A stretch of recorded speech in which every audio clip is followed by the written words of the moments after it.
we have Atlanta Falcons versus New Orleans Saints. Now, Drew Brees with the rib injury, is he going to be back? As of the time of this recording, I don't know. I tend to think if he can go, he will. But the New Orleans Saints are looking really good. The Atlanta Falcons are, by the way, looking very good. Since that Quinn firing, Raheem Morris is relatively well. At least compared to what they were doing earlier in the year. Well, you know what I like about Atlanta, honestly, because I've been dogging Todd Gurley. And I know Falcons fans will comment below and say, what's your problem with Gurley? My problem is he gets like 3.5 yards per carry. He's good on the goal line, but the Falcons have been building a pass-first offense for the last decade. You cannot overnight say, we're a ground-and-pound and defense team. That's not how they're built. They're built to outscore people. And so that's why Quinn got fired this year. He tried to basically change the complexion of the organization. Hasn't worked. Since Morris has taken over, it's been going more back towards Dirk Cutter throwing a little bit more than run the ball a little bit more. I have no problem using Todd Gurley in short yardage situations, but Atlanta is a pass team. They have passing weapons, and I do like that since that coaching change, Hayden Hurst has been a little bit more integrated. I still think he needs to play tougher, as we've talked about in recent weeks, but he is starting to use his kind of skill set as a receiver. So Falcons are better. That's what I'm saying. New Orleans Saints, though, assuming Brees plays, I still think that they're playing the best football of their season, but Brees has got to get healthy. Fantasy football projections. I do have Matt Ryan as a start. Assuming Brees plays, he's a start. Jameis Winston, you know the deal. It's 50-50. Is he going to give you 5 touchdowns or 5 interceptions? You tell me. Let me just say I'm staying away from it if it's Winston. If it's Brees, I think you can play him. Atlanta, I'm staying away from Gurley this week. I like New Orleans' defense too much, and like I said, he's not the best in terms of efficiency, at least in this offense. Julio, assuming he plays, he's in. Calvin Ridley, I believe he's going to play David, but I'm not sure.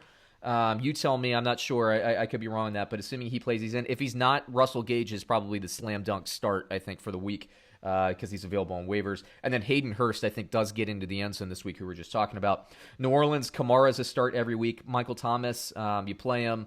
And I didn't even see the stats.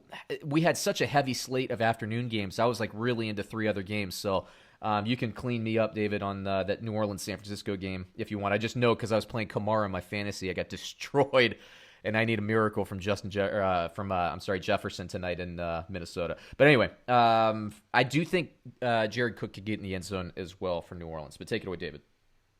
Yeah, Michael Thomas wasn't really anywhere to be found. 2 for 27. There's a reason you couldn't think of his stat line off the top of your head. It was nothing worth remembering. Yeah. But Jameis Winston's in, and they only threw 28 passing attempts against San Francisco this past week. So you got to expect Atlanta's offense to probably put up a little bit more of a pushback than San Francisco's offense did. Jameis Winston, absolutely, you're starting him. I mean, we talk about the fact that Atlanta's number 1 in points per game allowed to fantasy quarterbacks right now. But I wanted to just take a look back at last year and Jameis Winston's record-setting season and see how he played against the Falcons in those 2 games. And he actually didn't play all that great. The first game, 18 of 28, 313 yards, 3 touchdowns, but 2 interceptions. They played again week 17, 13 to 24, 201, 2 touchdowns, 2 interceptions. So he had 5 touchdowns in those 2 games, but also had 4 interceptions. So Jekyll and Hyde, man. Yeah, I think it makes the Atlanta defense at least somewhat intriguing from a DFS, maybe even a streaming perspective. Like you said, they've been playing better since Quinn was fired. Yeah, and Atlanta, about that, I mean, their defense has been showing up the last 3 weeks. I think a lot of the season ranks and all that stuff, I mean, they were putrid to begin the year. They've been better in the last 3 or 4. Falcons fans can clean us up on that, but it makes me nervous. If Brees, I have no problem with. Jameis Winston, just because of his volatility. I mean, it's like buying penny stock, man. I'm just out on Jameis Winston if I can find somebody else. But if you're really desperate this week, I mean, and you're looking for a boom or bust, I mean, Jameis Winston, that's what he gives you, boom or bust. So I think there's going to be enough touchdowns and yardage from Winston that will be able to cover up those negative points from the turnovers. Mm-hmm. So I still think he's absolutely a start. It's just more to me about don't write off the Atlanta Falcons defense to maybe make a play, maybe get a defensive touchdown this week. So, and they're probably going to be pretty cheap for DFS, I'm guessing. Yeah. So I do like them. I like Michael Thomas as well. I think this is going to be his get-right game. Jameis Winston probably going to pepper him with targets. We know that Jameis Winston likes to do that. He likes to. So is Brees officially out at this point? It's looking. Okay. It's not official, but I what I read this morning was that they're preparing for him to miss time to get fully healthy. It's looking like I think a bruised ribs, probably 2 to 3 games max for Drew Brees. Yeah, I think that's the right move for New Orleans. I mean, peak during the playoff season, it looks like they're they're a strong team. It looks like they can eke them out, but it's Jameis Winston. You probably go 500, at least with his quarterback play. So the defense has got to step up. We'll see. Let me get you with the line here. Bovada has Atlanta +7 versus New Orleans. Who you got? +7. I think Winston's and his turnovers is going to keep Atlanta in this game to be able to cover that spread. I think it'll be a high-scoring game, though. That's for sure. Yeah.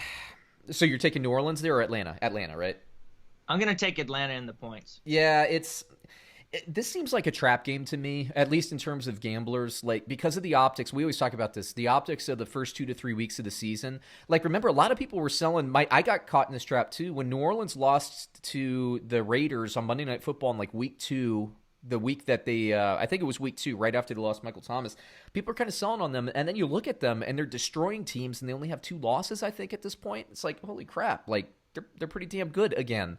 And we were forgetting about him because these other teams were kind of surprising us. But, New Orleans are going to be fine. This is all about the Super Bowl for them.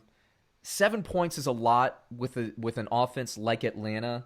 And coming off a bye. And with Jameis Winston playing quarterback, I'm staying away. I took New Orleans. That's contingent on Brees. If it is indeed, though, Winston, like you're saying, and I trust your reporting more than mine this morning, then I will swap that over to Atlanta. Next game on the list, I think we can do this one in warp speed, David.